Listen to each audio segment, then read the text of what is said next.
السلام علیکم جی، welcome and خوش آمدید۔ امید کرتی ہوں کہ آپ سب ہوں گے بالکل ٹھیک۔ اللہ تعالیٰ آپ کو ہمیشہ ایسے ہی ٹھیک رکھے، اور اگر آپ کی زندگی میں کوئی پریشانی ہے تو اللہ تعالیٰ اس کو جلدی سے دور کر دیں۔ چینل پر اگر نہیں ہے تو جلدی سے کر دیجئے سبسکرائب، اور میرا ناول اگر اچھا لگ رہا ہے تو اس کو لائک کر دیں، اور بھائی اپنا کمنٹ بھی چھوڑ دیا کریں۔ آپ کے پیسے نہیں لگتے، مجھے صرف اچھا لگتا ہے جب آپ کمنٹ کرتے ہیں تو، اور میں ضرور رپلائی بھی کرتی ہوں بھائی آپ کے کمنٹ کا۔ تو چلیے چلتے ہیں آج کی نیکسٹ ایپیسوڈ کی طرف۔ اس نے کمرے میں قدم رکھا تو دھڑکن سامنے اس کے بیڈ پر بیٹھی اس کا انتظار کر رہی تھی۔ وہ مسکراتے ہوئے آگے بڑھا اور اس کے بالکل قریب آ بیٹھا۔ دھڑکن، میں کوئی بہت لمبی باتیں نہیں کروں گا، میں بس ایک بات جاننا چاہتا ہوں، کیا تم بھی میرے لیے ویسے ہی جذبات رکھتی ہو جیسے کہ میں رکھتا ہوں؟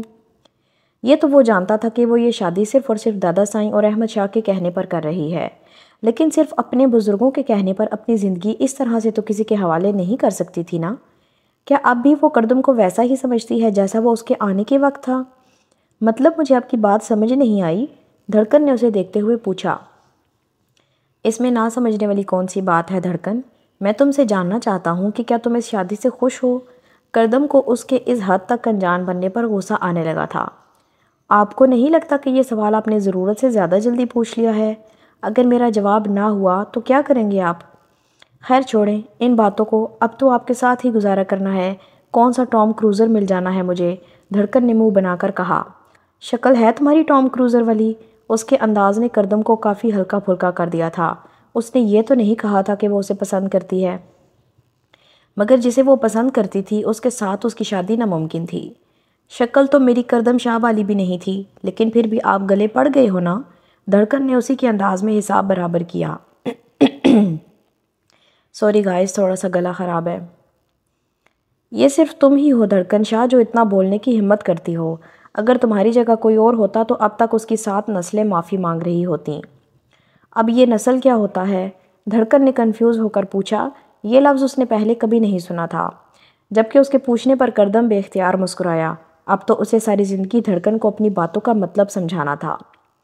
نسل مطلب دادا سائیں، ان کے بیٹے، میرے بابا عالم شاہ، ان کا بیٹا میں، اس کے بعد میرا بیٹا، پھر اس کا بیٹا، مطلب نسل در نسل، کردم نے سمجھایا تھا۔ لیکن آپ کا تو کوئی بیٹا ہی نہیں ہے، دھڑکن نے جلدی سے کہا۔ ہو جائے گا دھڑکن سائیں، تمہیں تو مجھ سے بھی زیادہ جلدی ہے۔ کردم نے اس کا ہاتھ کھینچ کر اسے اپنے قریب کیا تھا۔ تمہارے نصیب میں ٹام کروزر تو نہیں ہے، لیکن میں وعدہ کرتا ہوں میں تمہیں اتنا پیار دوں گا جتنا تم نے ٹام کروزر سے بھی نہیں کیا، وہ کہتے ہوئے اس کے لبوں پر جھکا۔ جب دھڑکن نے اپنا منہ پھیر لیا، کردم سائیں میں اتنی پیاری لگ رہی ہوں، آپ نے میری تعریف نہیں کی۔ آج تو سارا دن ہی دھڑکن سب کی واہ واہ لوٹتی رہی، اور جس کے لیے یہ سارا بناؤ سنگھار کیا ہے وہ اس کی تعریف نہ کرے تو دھڑکن کو کھانا ہضم کیسے ہو؟ جب اتنے انتظار کے بعد بھی کردم نے تعریف نہ کی تو اسے مجبوراً خود ہی اسے کہنا پڑا۔ صبح تعریف کر دوں تو چلے گا؟ کردم اسی طرح اس پر جھکے ہوئے بولا تھا جب اس نے نفی میں سر ہلایا۔ دھڑکن، میں تمہاری خوبصورتی سے متاثر نہیں ہوں، مجھے اپنی زندگی میں بس ایک ایسی لڑکی چاہیے جو میری پرواہ کرتی ہو، میں جیسا بھی ہوں مجھے قبول کرے، مجھ سے جھوٹ نہ بولے، مجھے جھوٹ سے سخت نفرت ہے۔ دھڑکن، اور میں تم سے بس یہی ایک کسی کی امید رکھتا ہوں کہ تم زندگی کے کسی بھی موڑ پر مجھ سے جھوٹ نہیں بولو گی، اور میں تمہیں یقین دلاتا ہوں کہ میں ہر ممکن طریقے سے تمہیں خوش رکھنے کی کوشش کروں گا۔ کردم نے اس کے چہرے کو اپنے دونوں ہاتھوں میں تھامے ہوئے کہا تھا۔ لیکن اس سب باتوں میں آپ نے پھر بھی میری تعریف نہیں کی، دھڑکن نے صدمے سے کہا۔ تعریف میں لفظوں سے نہیں عمل سے کرتا ہوں۔ اگر تمہیں میری تعریف میں کوئی کمی محسوس ہو تو تم صبح بتا دینا، وہ صبح پوری کر لیں گے۔ وہ پھر سے اس کے چہرے پر جھکا تھا۔ حوریہ کے ساتھ مشکل سے اس کے 20 منٹ گزرے تھے جب کسی نے دروازہ کھٹکھٹایا۔ اس طرح سے مقدم شاہ کے کمرے کے دروازہ کھٹکھٹانے کی ہمت کسی میں نہ تھی۔ اس نے اٹھ کر دروازہ کھولا تو باہر جنید کھڑا تھا۔ شاہ سائیں چودھری نے ساری کی ساری دیواریں توڑ دی ہیں اور پورے گاؤں والوں کے کھیتوں میں آگ لگا دی ہے، سب کچھ جل کر برباد ہو گیا ہے، چودھری نے سب کچھ برباد کر دیا، اس نے پریشانی سے بتایا۔ او مائی گاڈ، جلدی گاڑی نکالو جنید، ہمیں ابھی زمین پر جانا ہوگا۔ مقدم نے جلدی سے اپنے پیروں میں جوتے ڈالے اور اس کے ساتھ باہر آنے لگا۔ پہلے میں کردم شاہ سائیں کو باخبر کر دوں سائیں، جنید نے کہا۔ نہیں، اس کی ضرورت نہیں ہے، میں سنبھال لوں گا، مقدم نے اسے ٹوکا تھا۔ نہیں سائیں، مجھے کردم شاہ کا حکم ہے کہ آپ کو زمین پر اکیلے نہ جانے دیا جائے، چاہے جو بھی حالات ہوں، جیسے بھی ہوں، میں آپ کو وہاں اکیلے نہیں جانے دوں گا، مجھے کردم شاہ کو باخبر کرنا ہوگا۔ میری بات ماننے سے انکار کر رہے ہو؟ مقدم کو غصہ آیا تھا۔ سائیں مجھے کردم شاہ کی خدمت کے لیے رکھا گیا ہے اور ان کی اجازت کے بغیر میں کچھ نہیں کروں گا، اور بنا اس کی طرف دیکھے کردم کے کمرے کی طرف چلا گیا، جبکہ اس کی اس حرکت پر مقدم کو اس سے زیادہ کردم پہ غصہ آیا تھا۔ کردم سائیں کا چمچہ، وہ غصے سے بڑبڑایا۔ دروازہ کھٹکنے کی آواز پر کردم نے غصے سے دروازے کی طرف دیکھا، جبکہ اس کے غصے پر دھڑکن کی ہنسی نکل گئی۔ کردم سائیں، میں بہت مشکل سے اس کمرے تک پہنچی ہوں، اب خبردار جو آپ نے مجھے یہاں سے نکالا۔ میں نے بہت کچھ کیا ہے اس کمرے میں آنے کے لیے، میں تو سیٹنگ چینج کرنے کے بارے میں بھی سوچ چکی ہوں۔ اب خبردار جو کسی نے مجھے یہاں سے جانے کے لیے کہا، میں نہیں جانے والی۔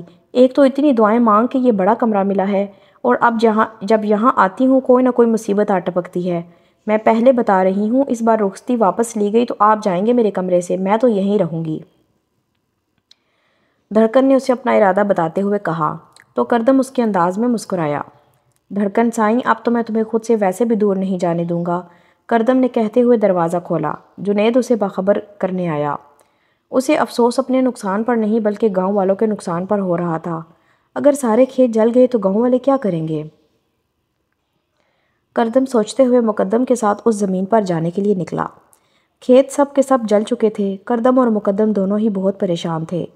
گھر سے دادا سائیں کو تو وہ بے فکر کر کے نکلے تھے کہ وہ سب کچھ سنبھال لیں گے، لیکن یہاں کا حال دیکھ کر وہ ٹھیک ٹھاک پریشان ہو چکے تھے۔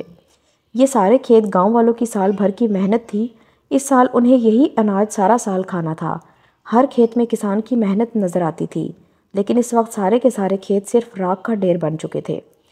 کچھ لوگ تو باقاعدہ رو کر اپنی بے بسی کا اظہار کر رہے تھے، کچھ تو چودھری کو جان سے مار دینا چاہتے تھے، کچھ لوگ کردم اور مقدم کی طرح ہی پریشان حالات کا سامنا کر رہے تھے، اور کچھ لوگ وہی اپنے آنے والے وقت کا سوچ رہے تھے۔ اس بار اناج کی رقم سے جو پیسے ملنے والے تھے، میں اس سے اپنی بیٹی کی شادی کرنے والا تھا، سب کچھ طے پا چکا تھا۔ کردم سائیں، میں تو اسی امید پہ بیٹھا تھا کہ جو اناج بنے گا اسے بیچ کر اپنی بیٹی کو عزت سے رخصت کروں گا، اور یہاں کیا ہو گیا؟ ایک آدمی نے روتے ہوئے کہا، کردم سائیں، میں نے اپنے بیٹے کو باہر ملک بھیجا ہوا ہے، اس کی فیس کے لیے مجھے پیسوں کی ضرورت ہے، میں یہ تیار شدہ اناج بیچ کر اسے پیسے بھیجنے والا تھا۔ دوسرے آدمی نے اپنی پریشانی کردم کو بتائی۔ کردم سائیں، میں تو کہتا ہوں ابھی چلیں چودھری کی حویلی، اسے جان سے مار ڈالیں گے۔ اس کی ہمت کیسے ہوئی ہمارے بچوں کے منہ سے نوالا چھیننے کی؟ ایک جذباتی نوجوان نے آگے آتے ہوئے کہا۔ چودھری اپنا آپ دکھا کر گاؤں چھوڑ کر کسی دوسرے ملک بھاگ گیا ہے، ہمارے آدمیوں نے آخری بار اسے ایئرپورٹ پر دیکھا ہے، ویسے بھی اس کے پاس اپنی جان بچانے کا آخری طریقہ تھا، اگر یہیں رکتا تو ہم اس کے ٹکڑے ٹکڑے کر دیتے، جنید نے غصے سے کہا۔ کردم سائیں، اب کیا ہوگا ہمارا سہارا تو آپ ہی ہیں، بچیوں کے اسکول والی زمین پر موجود ہر چیز نقصان کر دی گئی ہے، وہاں پر موجود ہر چیز چودھری کے آدمی برباد کر چکے ہیں۔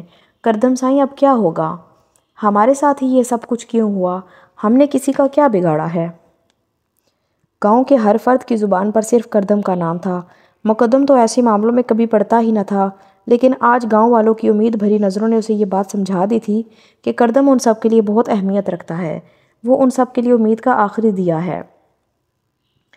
کردم سائیں، اب کیا ہوگا؟ گاؤں والے تو سبھی آپ سے امید لگا کر بیٹھے ہیں، جیسے یہ سب کچھ آپ ٹھیک کر دیں گے، اور اب آپ اس سے پیچھے نہیں ہٹ سکتے، آپ کو کچھ تو کرنا ہی ہوگا، آخر آپ اس گاؤں کے اگلے سرپنچ ہیں، مقدم نے پریشانی سے کہا، جبکہ اس کی بات سن کر اتنی پریشانی میں بھی اسے ہنسی آ گئی۔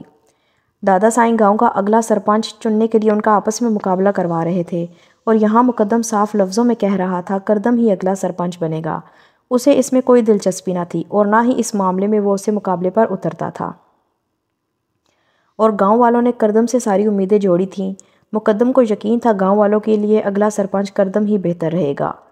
گھبراؤ نہیں مقدم شاہ، اگر اللہ ایک راستہ بند کرتا ہے تو دوسرا کھول دیتا ہے، یقین کرو اللہ نے یہ راستہ بند کرنے سے پہلے دوسرا کھولا ہوگا، کردم نے بے فکری سے کہا۔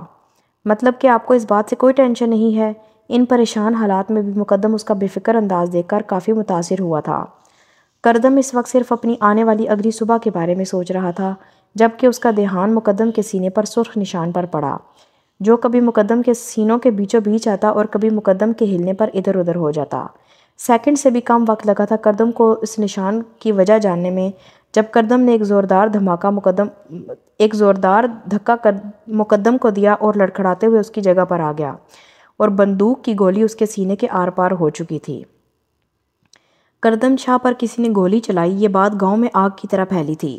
کردم شاہ گاؤں والوں کا آخری سہارا تھا، وہ ابھی تک سرپنچ تو نہیں بنا تھا، لیکن گاؤں والے اسے ہی اپنا اب اگلا سرپنچ بنانا چاہتے تھے۔ حویلی پہنچنے سے پہلے ہی یہ خبر پورے گاؤں میں پھیل چکی تھی۔ چودھری نے اپنی دھمکی پر عمل کر دکھایا اور کردم پر گولی چلا دی۔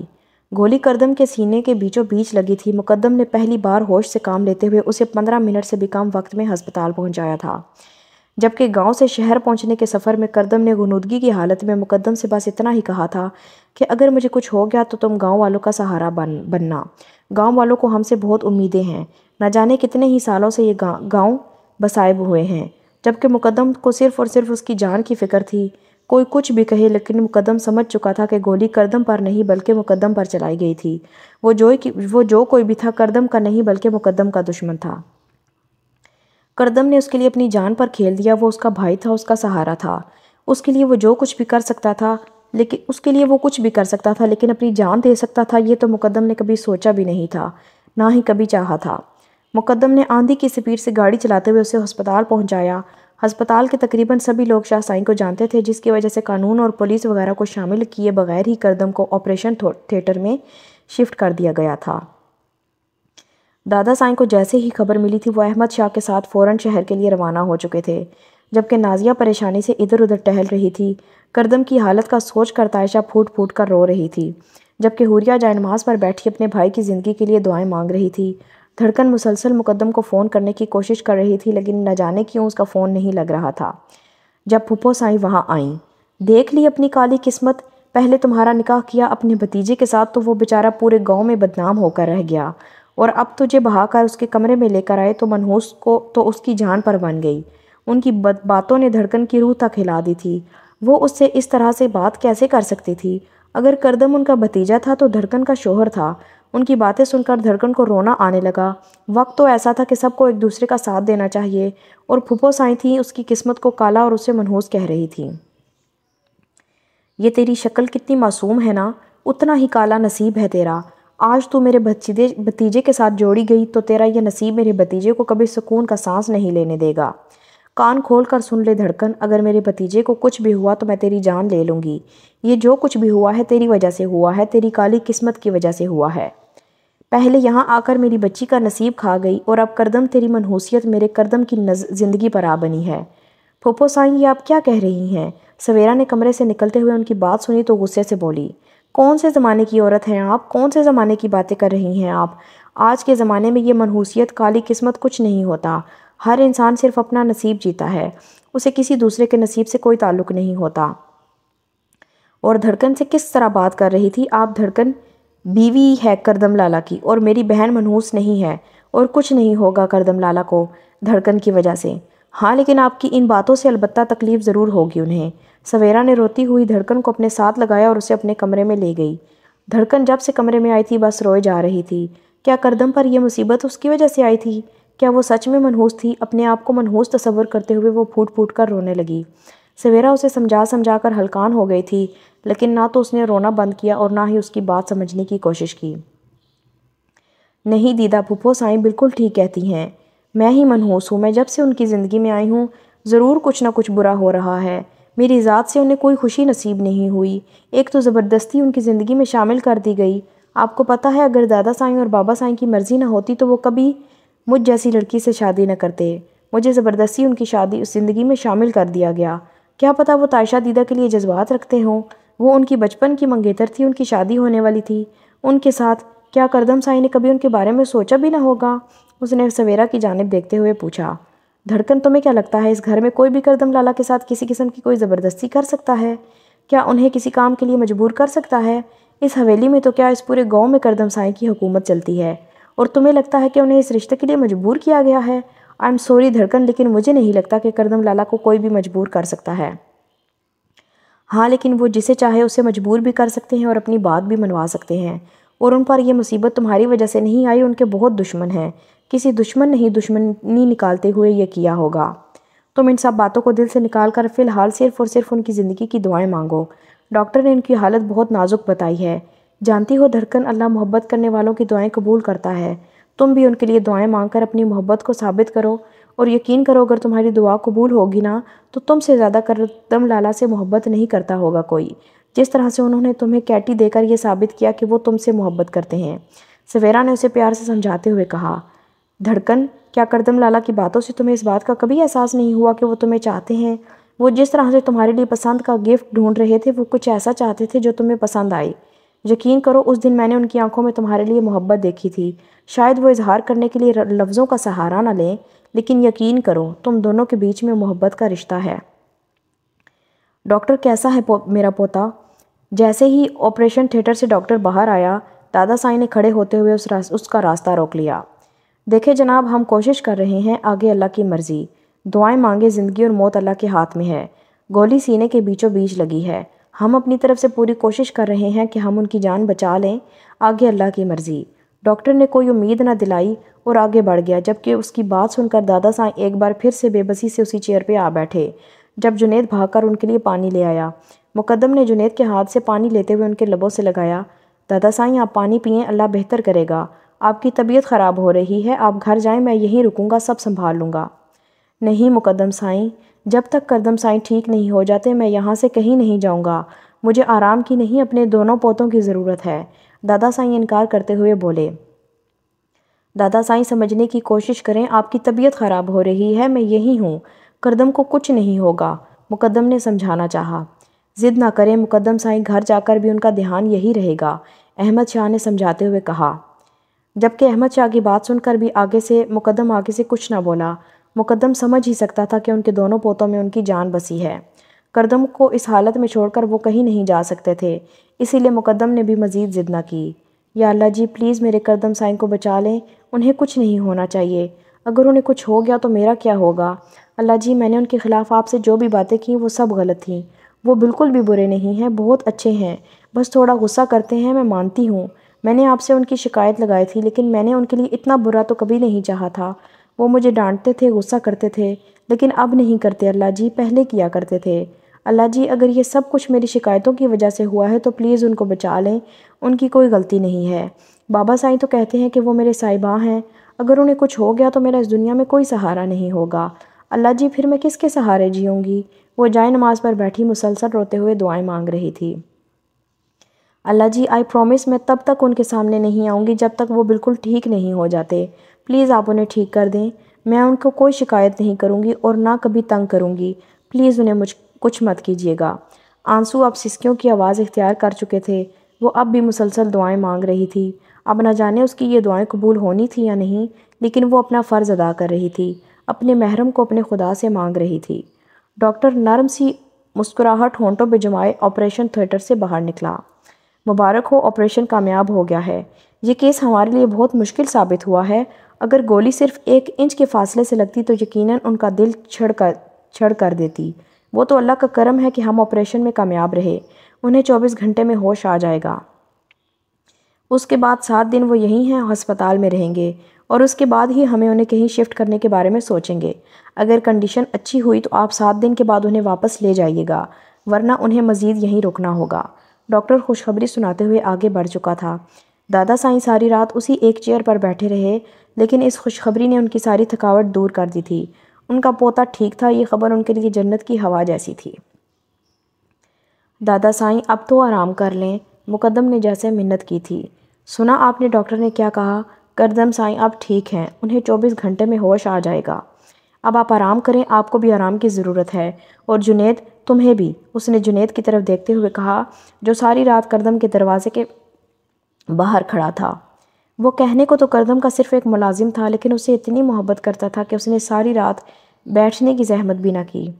وہ ساری رات آپریشن تھیٹر کے دروازے پر بنے ایک سوراخ سے کردم کو دیکھتا رہا۔ وہ 26 سالہ نوجوان ہر تھوڑی دیر میں کردم کی حالت دیکھ کر رونے لگتا۔ وہ ہمیشہ سے کردم کے ساتھ تھا، ہر اچھے برے وقت میں اس کا ساتھ نبھاتا تھا۔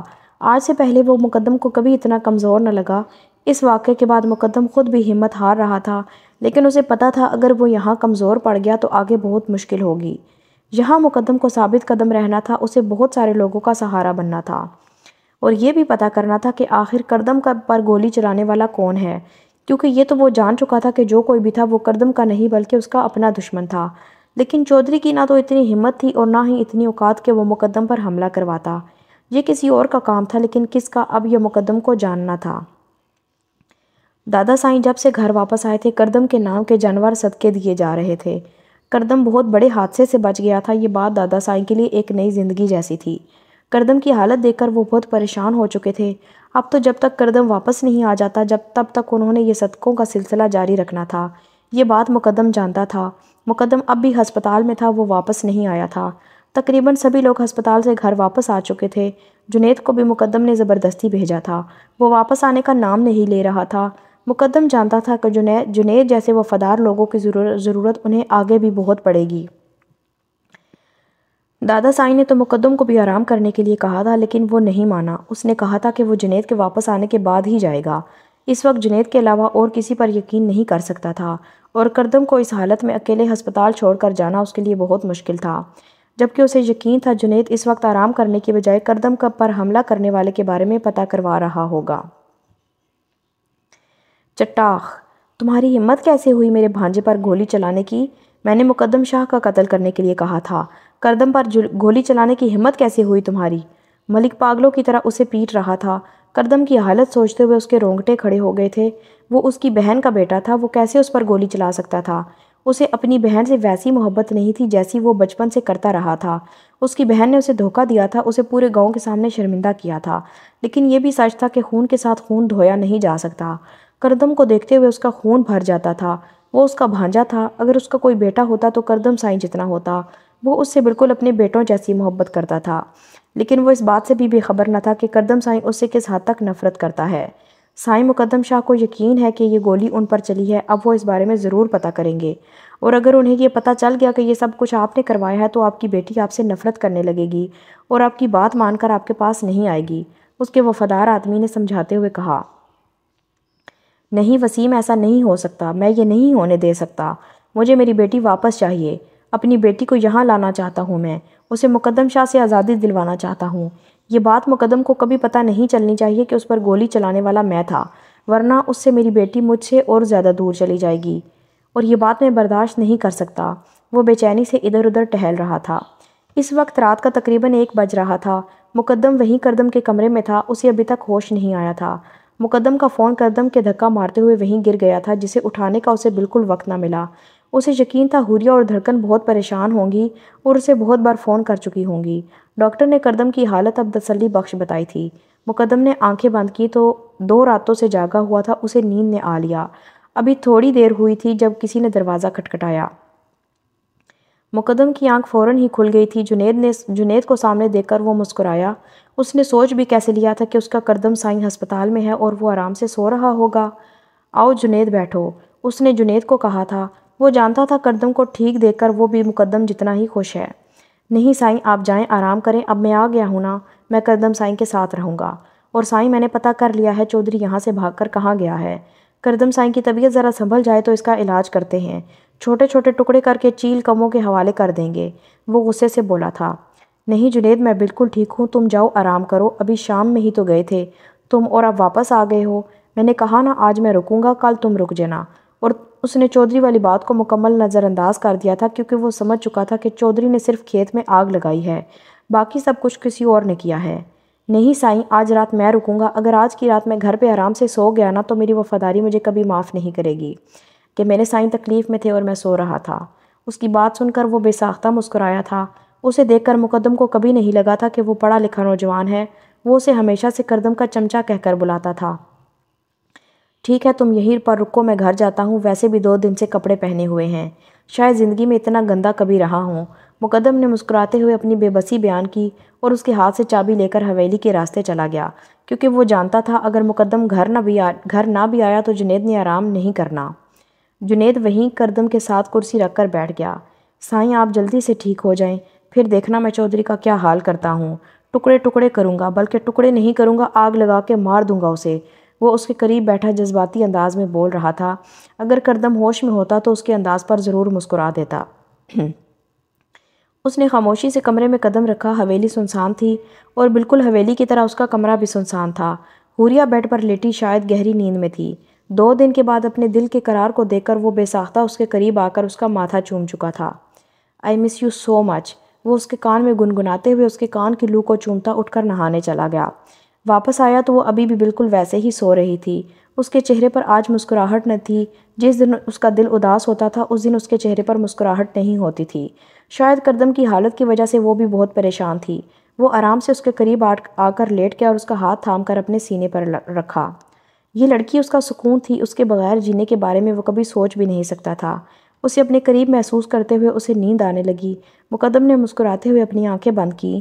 اسے دوبارہ صبح ہسپتال جانا تھا، حوریہ اور دھڑکن کو لے کر۔ مقدم سائیں، آپ میرے ساتھ اس طرح نہیں کر سکتے۔ آپ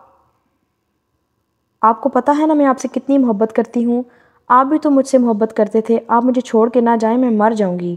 وہ روتے تڑپتے اسے روکنے کی کوشش کر رہی تھی جب مقدم نے اسے خود سے دور کر دیا اور بنا کچھ بولے پلٹ گیا۔ نہیں مقدم سائیں، میں آپ کو نہیں جانے دوں گی، میں آپ کے بغیر مر جاؤں گی۔ وہ اس کے پیر پکڑ چکی تھی۔ مقدم سائیں، آپ جو کہیں گے کروں گی، لیکن خدا کے لیے مجھے چھوڑ کر نہ جائیں۔ محبت کے اس سفر میں اکیلی نہیں جی سکتی میں۔ وہ بھاگتے ہوئے اس کے پیروں سے لپٹی تھی جب مقدم نے اسے خود سے الگ کرتے ہوئے اپنے ہاتھ میں کسی اور کا ہاتھ تھام لیا اور پھر دیکھتے ہی دیکھتے وہ اس کے سامنے اس کی نظروں سے اوجھل ہو گیا۔ مقدم سائیں، آپ میرے ساتھ ایسا نہیں کر سکتے۔ آپ مجھے چھوڑ کر نہیں جا سکتے۔ وہ بری طرح سے روتے ہوئے نیند میں بڑبڑا رہی تھی کہ مقدم کی آنکھ کھلی۔ حوریہ کی بے چینی اور گھبراہٹ وہ صاف لفظوں میں سن چکا تھا۔ حوریہ، کیا ہوا ہے تمہیں؟ اس نے فوراً سے حوریہ کو اٹھاتے ہوئے اپنے سینے سے لگایا تھا۔ آپ مجھے چھوڑ کر نہیں جا سکتے۔ آپ تو مجھ سے بہت پیار کرتے ہیں۔ وہ اب بھی بڑبڑا رہی تھی۔ ہاں میری جان، میں تم سے بے تحاشا محبت کرتا ہوں، میں تمہیں چھوڑ کر نہیں جا سکتا۔ وہ اسے اٹھاتے ہوئے بول رہا تھا۔ آپ ایسا نہیں کر سکتے میرے ساتھ، پلیز نہ جائیں۔ نہیں میری جان، میں کہاں جاؤں گا تمہیں چھوڑ کر؟ تمہارے بغیر سانس نہیں آتی اور تم کہہ رہی ہو کہ چھوڑ کر چلا جاؤں گا؟ اور مسکراتے ہوئے اس کے آنسوؤں سے بھرا چہرہ صاف کرنے لگا۔ نہیں، آپ چلے گئے ہیں چھوڑ کے، آپ نے بھی مجھے چھوڑ دیا۔ جو بھی مجھ سے پیار کرتا ہے وہ مجھے چھوڑ کر چلا جاتا ہے، آپ بھی چلے گئے ہیں۔ حوریہ میری جان، میں کہاں گیا ہوں؟ دیکھو مجھے، آنکھیں کھولو، میں یہاں ہوں تمہارے پاس۔ وہ اسے اپنے سینے میں بھینچے اس کے مسلسل بہتے آنسوؤں کو صاف کرتے ہوئے بولا۔ اگر کوئی اور وقت ہوتا تو وہ اس کی بے چینی شوخ انداز میں لیتا، لیکن اس کے آنسو اسے بے چین کر چکے تھے۔ آپ نہیں گئے؟ حوریہ آنکھیں کھولے بے یقینی سے دیکھ رہی تھی۔ میں کہاں جاؤں گا میری جان؟ کوئی اپنی جان کے بغیر جی سکتا ہے بھلا؟ وہ اسے کسی بچے کی طرح بہلا رہا تھا۔ مگر آپ چلے گئے تھے نا اس کا ہاتھ پکڑ کے، وہ روتے ہوئے بولی۔ کس کا ہاتھ پکڑ کے؟ مقدم اس کے خواب کے تہہ تک جانا چاہتا تھا۔ اس چڑیل کا ہاتھ پکڑ کے، حوریہ نے روتے ہوئے اس کا بایاں ہاتھ خود سے دور کیا تھا۔ یہ ہاتھ پکڑ کے گئی تھی وہ چڑیل، وہ اس کے ساتھ چپکی ہوئی اس کا بایاں ہاتھ خود سے دور کر رہی تھی۔ اس ہاتھ میں تھا نا کسی اور کا ہاتھ؟ وہ اپنا بایاں ہاتھ سامنے کرتے ہوئے بیڈ سے اٹھا۔ حوریہ نے زور سے گردن ہاں میں ہلائی۔ اس کے معصوم انداز میں وہ بے ساختہ مسکرایا تھا، لیکن مقدم کی اگلی حرکت نے حوریہ کے رونگٹے کھڑے کر دیے تھے۔ جب دیکھتے ہی دیکھتے اپنے بائیں ہاتھ کا مکہ بنا کر شیشے پہ دے مارا۔ خون کسی فوارے کی طرح نکل رہا تھا۔ تمہارے خواب میں بھی اس ہاتھ کی ہمت کیسی ہوئی کسی اور کا ہاتھ تھامنے کی؟ مقدم شاہ کی نس نس پہ صرف حوریہ کا حق ہے، اس نے حوریہ کے آنسو صاف کرتے ہوئے کہا، جبکہ حوریہ جو ہاتھ اپنے آپ سے دور کر رہی تھی بے چینی سے وہی ہاتھ پکڑے اور زیادہ رونے لگی۔ وہ خواب تھا مقدم سائیں؟ وہ جلدی سے فرسٹ ایڈ باکس نکال کر اسے بتانے لگی۔ وہ اس کے جنون کا کون کون سا روپ دیکھ کر حیران ہوتی اور کون کون سے روپ سے محبت کرتی وہ آج تک سمجھ نہیں پائی تھی۔ آج کے بعد یہ ہاتھ تمہارے خواب میں بھی ایسی غلطی نہیں کرے گا، مقدم نے کہتے ہوئے اسے اپنے قریب کیا، جبکہ وہ بے چینی سے اس کے ہاتھ پر پٹی باندھ رہی تھی۔ بہت برے ہیں آپ، حوریہ اس کے ہاتھ پر پٹی باندھے ہوئے بولی، جبکہ اس کے انداز پر مقدم مسکرا دیا۔ شکر ہے وہ خواب کے زیر سے باہر نکل چکی تھی، اور مقدم یہی چاہتا تھا کہ وہ صرف اس کے جنون میں جیے۔ مقدم شاہ کبھی اس کے ساتھ بے وفائی کرے گا، یہ بات مقدم شاہ کبھی اس کے ساتھ بے وفائی کرے گا، یہ بات وہ کبھی اس کے ذہن میں ہی نہیں لانا چاہتا تھا۔ سوری یار، بہت مسٹیکس ہوئی ہیں آج ناول میں، میری طبیعت ٹھیک نہیں تھی اس وجہ سے۔ چینل پہ اگر نئے ہو تو سبسکرائب کر دو۔ آج ایسا ناول پڑھا ہے میں نے، ضروری نہیں ہے کہ ہر دفعہ ایسا ہی ہو، میں بہت اچھا ناول پڑھتی ہوں۔ آپ جلدی سے میرے چینل کو سبسکرائب کر دو اور ناول کو لائک کر دینا اگر یہاں تک آئے ہو میرے ساتھ، اور مجھ سے میری طبیعت کا بھی پوچھ لو بھائی کمنٹ کر کے اگر کچھ اور سمجھ نہیں آ رہا تو۔